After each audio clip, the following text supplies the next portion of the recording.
guys, happy Wednesday.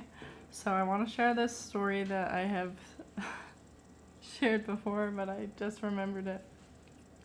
But it applies. So when I'm saying this and you're like, what does this have to do with anything? It does have to do with something. And okay, so there's this little girl who has this hamster. And so her hamster all of a sudden started just sitting by the edge of its cage, and it wasn't eating, and it wasn't playing, and it wasn't really doing anything at all. It was just like sitting at the edge of its cage. And so the mom like decides, okay, we gotta take this hamster to the vet because like I am not about to watch it be so sad, and like if we can do something, let's do something. And so they took the hamster to the vet, and the vet's like they take the hamster out, and the hamster is like moving around, and the hamster seems completely different than when it was at home. And it's just like fine, and it's eating, and it's like normal. And they're just talking to the vet, and they're like, at home this hamster just sits on the side of the tank or the side of the cage, and it just doesn't do a thing. And the vet's like, well, is there like, has anything happened recently that has like been different in the hamster's life? And the girl's like, well, he did escape. He got out and was like walking around the kitchen for a bit. And the vet's like, that's weird.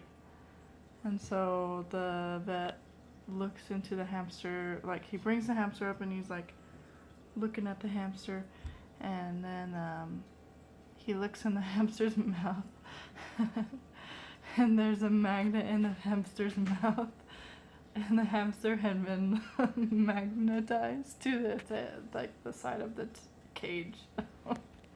And so that's why it hadn't been eating or playing or doing anything. And and so like I feel like the moral of this story ties back in is, maybe it's not your hamster that's broken. Maybe it's not like a specific part of your business that's broken. Maybe it's just like a piece of that thing, or maybe you have a metal cage. Maybe you should get a glass one or so. I don't know. But I feel like, often what we see is like the problem. Sometimes it's not the problem, and sometimes it is. Maybe sometimes your hamster is sick, like really sick. But in like this case, there was one thing that you tweak, and then it's like your hamster plays, your hamster eats, and all the hamster life is good. And so yeah, just wanted to share that. And so if you guys have anything in your life that you're like, it's not working, or I cannot do this, I don't know, maybe just like take a second to analyze and see what's going on, see if maybe your hamster's not broken. It's just stuck to the side. But yeah, hope you guys have a good night, and I'll talk to you tomorrow.